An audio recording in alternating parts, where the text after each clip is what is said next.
बच्चों, मॉडर्न शैक्षणिक समूह के ई लर्निंग कार्यक्रम में आपका पुनः स्वागत है। मैं मिथिलेश कुमार, आपका हिंदी शिक्षक वर्ग सप्तम के लिए आज का विषय विशेषण लेकर आपके सामने प्रस्तुत हुआ हूँ। विशेषण क्या है? देखिए, संज्ञा या सर्वनाम की विशेषता बताने वाले शब्द को विशेषण कहते हैं। इसकी परिभाषा हुई, संज्ञा अथवा सर्वनाम की विशेषता बताने वाले शब्द को विशेषण कहते हैं। विशेषण के क्या कार्य हैं? विशेषण गुण, दोष, रूप, रंग, आकार, अवस्था, संख्या, मात्रा का बोध कराता है। विशेषण के भेद, विशेषण के 4 भेद हैं: गुणवाचक, संख्यावाचक, परिमाणवाचक, सार्वनामिक विशेषण। सार्वनामिक विशेषण को संकेतवाचक विशेषण भी कहते हैं। अब एक एक करके विशेषण के भेदों को समझते हैं। पहला गुणवाचक विशेषण, नाम से ही क्लियर साफ है। विशेषण जिस विशेषण से संज्ञा या सर्वनाम के गुण अथवा दोष, गुण और दोष, अच्छाई बुराई जिससे बोध हो उसे गुणवाचक संख्या, गुणवाचक विशेषण कहेंगे। उदाहरण देखते हैं। वह अच्छा है, यह गुण हुआ। वह बुरा है, यह अवगुण हुआ। वह लंबा है, गुण है। वह नाटा है, अवगुण है। तो आपने देखा, गुणवाचक विशेषण में गुण और दोष दोनों आते हैं, इसे गुणवाचक विशेषण कहेंगे। संख्यावाचक विशेषण, जो शब्द संज्ञा की संख्या का बोध कराता है उसे संख्यावाचक विशेषण कहते हैं। 1, 2, 3, 4, 10, 20, 50 ये संख्या बोधक शब्द हैं। पहला, दूसरा, तीसरा, चौथा ये संख्या बोधक शब्द हैं। 1 गुना, 2 गुना, 3 गुना, 4 गुना, 5 गुना, 10 गुना, ये सब संख्यावाचक शब्द हैं। संख्यावाचक शब्द में भी निश्चित संख्या होगी, अनिश्चित संख्या भी होगी, परंतु वे संख्यावाचक होंगे। 2 दर्जन केले निश्चित है, परंतु कुछ केले अनिश्चित है, संख्या तो है। 5 लोग जा रहे हैं, 5 निश्चित संख्या है, लेकिन कुछ लोग जा रहे हैं, अनिश्चित संख्या है। तो इस तरह से संख्यावाचक, निश्चित संख्या और अनिश्चित संख्या दोनों संख्यावाचक में आएंगे। परिमाणवाचक, परिमाण को मात्रा कहते हैं। नापने और तौलने का भाव जहां हो उसे परिमाणवाचक कहेंगे। अर्थात जिस विशेषण से वस्तु के परिमाण का बोध हो, मात्रा का बोध हो, उसे परिमाणवाचक विशेषण कहेंगे। इसमें भी निश्चित परिमाण, अनिश्चित परिमाण, अनिश्चित भी रहेगा तब भी वो परिमाणवाचक विशेषण होगा। जैसे 3 मीटर कपड़ा, इसको नापते हैं। 2 किलो चावल, इसे तौलते हैं। तो 3 मीटर कपड़ा, 2 किलो चावल, ये निश्चित परिमाण हुआ। परंतु कुछ कपड़ा, कुछ मीटर कपड़ा, ये अनिश्चित परिमाण है। 2 मुट्ठी चावल, ये निश्चित परिमाण है, लेकिन थोड़ा चावल ये अनिश्चित परिमाण है। तो परिमाणवाचक विशेषण। चौथा है सार्वनामिक विशेषण। जब सर्वनाम विशेषण का काम करे, नाम से ही देखिए, सार्वनामिक विशेषण। कौन सा विशेषण? जो शब्द सर्वनाम हो परंतु वह विशेषण का काम करे, तब उसे सार्वनामिक विशेषण कहते हैं। इसकी एक पहचान है सार्वनामिक विशेषण की, कब हम सर्वनाम को सार्वनामिक विशेषण कहेंगे, इसकी पहचान है, ध्यान से सुनेंगे, कि जब कोई सर्वनाम संज्ञा से पहले आता है। जैसे वह आदमी कौन है, वह अपने आप में सर्वनाम है, परंतु वह के बाद क्या है, आदमी।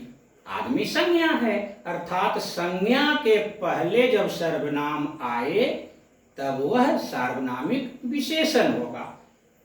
जैसे वह जा रहा है, यह सर्वनाम है, यहाँ पर वह सर्वनाम है, परंतु वह आदमी जा रहा है।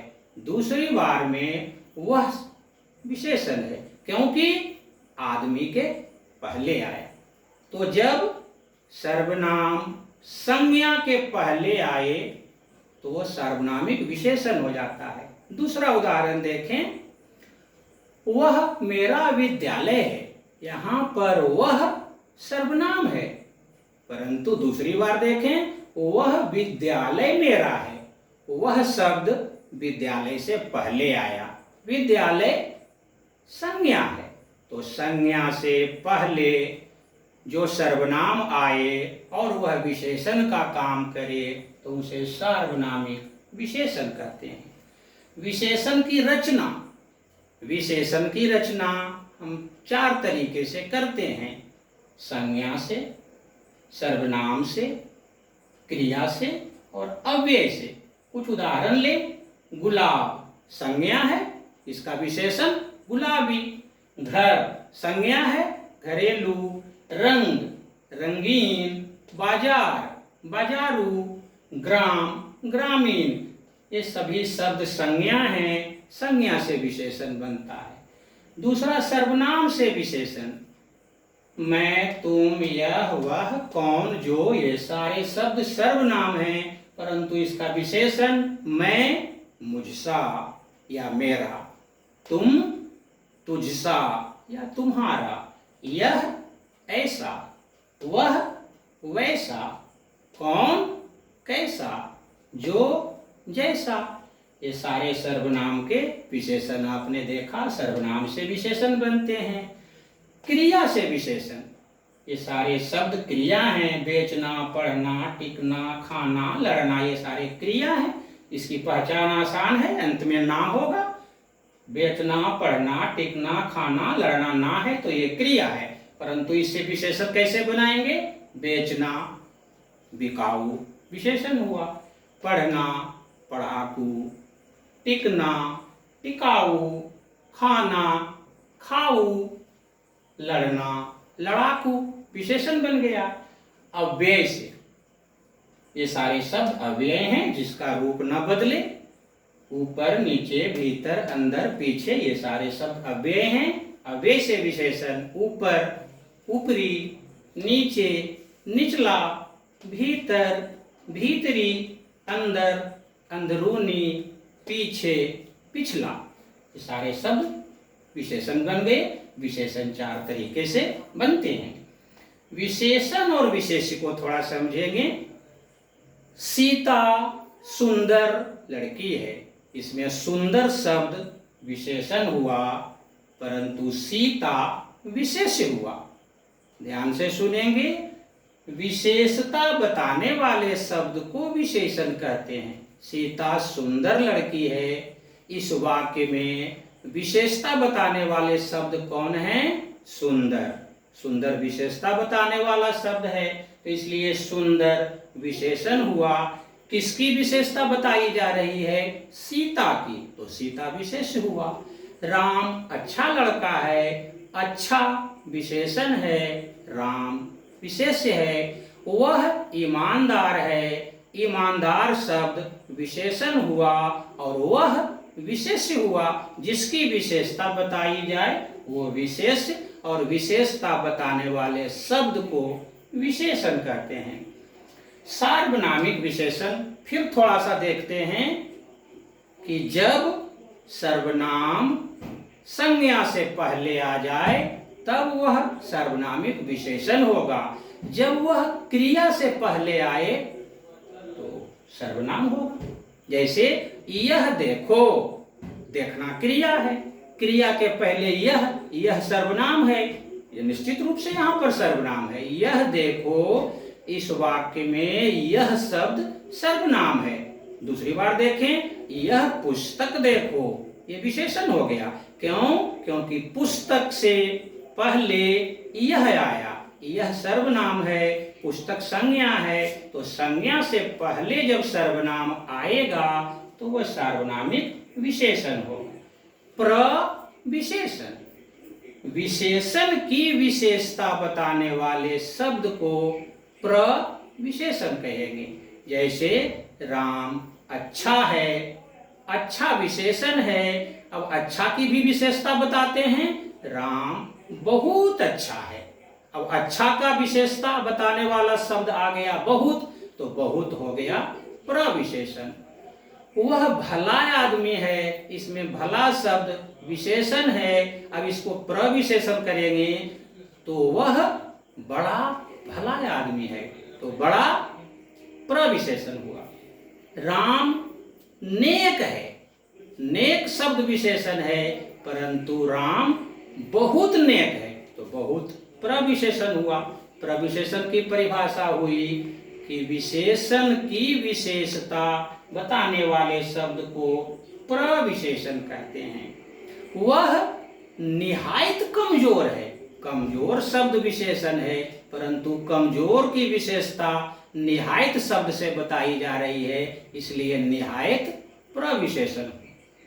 विशेषण की अवस्था, विशेषण की 3 अवस्था होती है। पहली अवस्था में जो विशेषण है वह मूलावस्था है, दूसरी अवस्था उत्तरावस्था, तीसरी अवस्था उत्तमावस्था। इसे अंग्रेजी में आप डिग्री कहते हैं। उत्तरावस्था 2 व्यक्तियों के बीच तुलना की जाती है, तब वो होता है उत्तरावस्था। और उत्तमावस्था क्या है? 2 या 2 से अधिक कई लोगों के बीच किसी को श्रेष्ठ या निम्न, कमतर बताया जाता है, तब वो होता है उत्तमावस्था। जैसे राम अच्छा है, ये मूलावस्था। राम उन दोनों से अच्छा है, 2 के बीच तुलना की गई जिसमें राम को अच्छा बताया गया, ये हुआ उत्तरावस्था। राम सबसे अच्छा है, तो जब 2 से अधिक के बीच में तुलना की गई और एक को अच्छा अथवा निम्न भी बताया गया, तो राम सबसे अच्छा है, तो ये हो गया उत्तमावस्था। निम्न मूलावस्था, निम्नतर उत्तमावस्था, निम्नतम लघु, लघुत्तर, लघुत्तम, इस तरह से। धन्यवाद।